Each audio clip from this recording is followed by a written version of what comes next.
Welcome to the Canadian Beef Cattle Podcast, presented by the Beef Cattle Research Council. The most popular content from beefresearch.ca, available on the go. Before we get into this week's episode, a quick message from the BCRC. The Beef Cattle Research Council hosts a webinar series each year covering topics of importance to Canadian beef producers. These webinars are available free of charge thanks to guest speakers who volunteer their time and expertise to support advancements in the Canadian beef industry, and through the Knowledge Dissemination and Technology Transfer Project funded by the Canadian Beef Cattle Checkoff and Canada's Beef Science Cluster. You can register for the latest webinar series or watch past webinar recordings by clicking the link in the show notes. This episode is titled, Take the Bull by the Horns. Hi, I'm Kristen Thompson with the Beef Cattle Research Council. Bull sale season will soon be in full swing, meaning now is the time to determine the bull selection criteria and budget for purchasing your next herd sire. Considering that a bull's contribution to the genetic makeup of a beef herd in a single breeding season is more than a cow may contribute in her lifetime, selecting genetically superior bulls is the quickest way to improve herd genetics. But how do you determine which bull is right for your operation? The first step in identifying which bull or bulls are right for your farm is to clearly establish both the long and short-term goals of your operation. These goals, along with the management practices and infrastructure that fit those goals, will determine the breeding programs and genetics required to achieve them.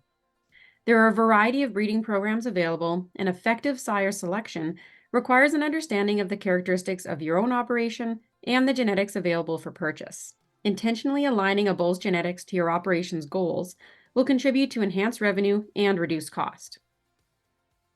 As an example, let's take a look at 3 scenarios with different operational goals and what breeding programs might be suitable for each. In scenario 1, George retains ownership of all of his calves, so both steers and heifers, through to slaughter. Because he doesn't retain replacements, a terminal crossbreeding system is probably best suited to meet his goals. Both 2-breed and 3-breed terminal crossbreeding results in 100% offspring heterosis, leading to calves with higher growth performance. For producers like Susan, who are selling their entire calf crop at weaning, increasing weaning weights is a primary focus. Choosing a crossbreeding program with high calving ease and the added benefit of hybrid vigor would likely be ideal for her operation. Jeff retains replacement females for his breeding herd. To support his goal, he could focus on crossbreeding to develop F1 crosses that should result in higher reproductive efficiency and longevity. Alternatively, he could focus on outcrossing, which is breeding to non-relatives or distant relatives within a single breed. This system can be used to maintain performance levels and restore lost performance due to inbreeding depression. Once your operational goals and breeding programs are determined, the next step is to evaluate the traits of importance to meet your goals. Expected progeny differences, or EPDs, have been available in the beef industry for decades and are a helpful tool when making selection decisions on desirable traits.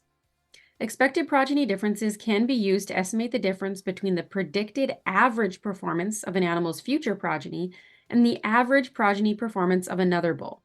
For example, a bull with a weaning weight EPD of plus 60 is expected to wean calves that are 20 pounds heavier than a bull with a weaning weight EPD of plus 40.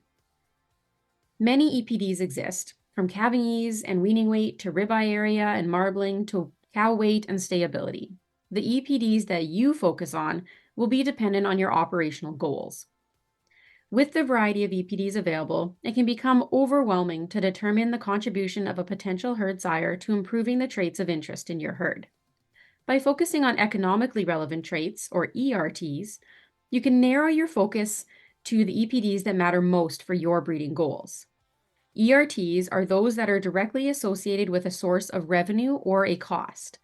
Not all EPDs represent ERTs.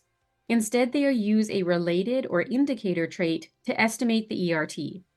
For more information and examples of ERTs versus indicator traits, read the BCRC blog Using Economically Relevant Traits, which is linked in the show notes.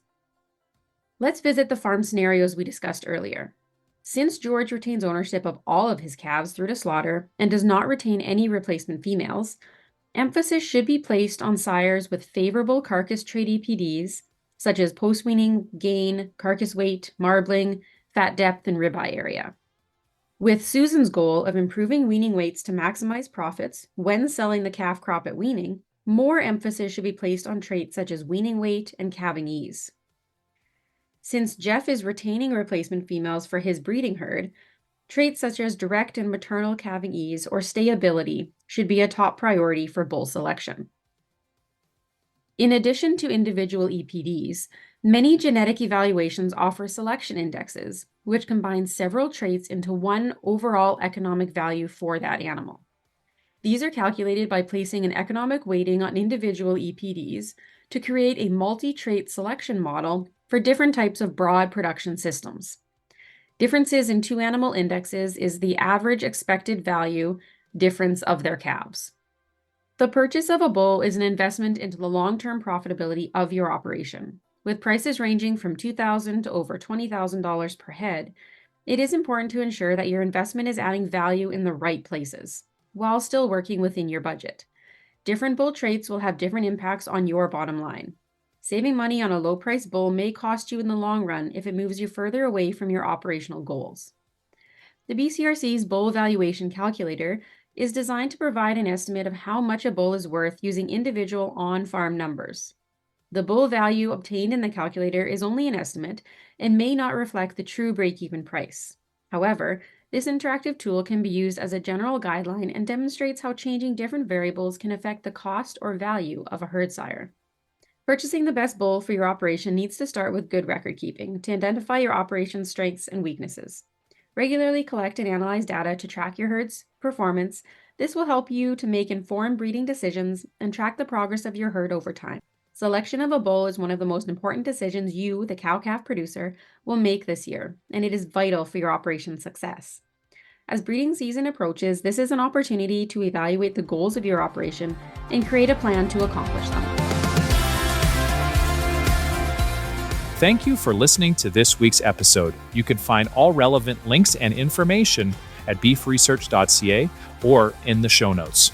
The Beef Cattle Research Council is funded by the Canadian Beef Cattle Checkoff and strives for excellence in the production of Canadian beef, cattle, and forage through research, innovation, and extension. Tune in every Tuesday as the Canadian Beef Cattle Podcast delivers straightforward insights, expert information, and a wealth of practical knowledge for Canadian beef producers. Subscribe now.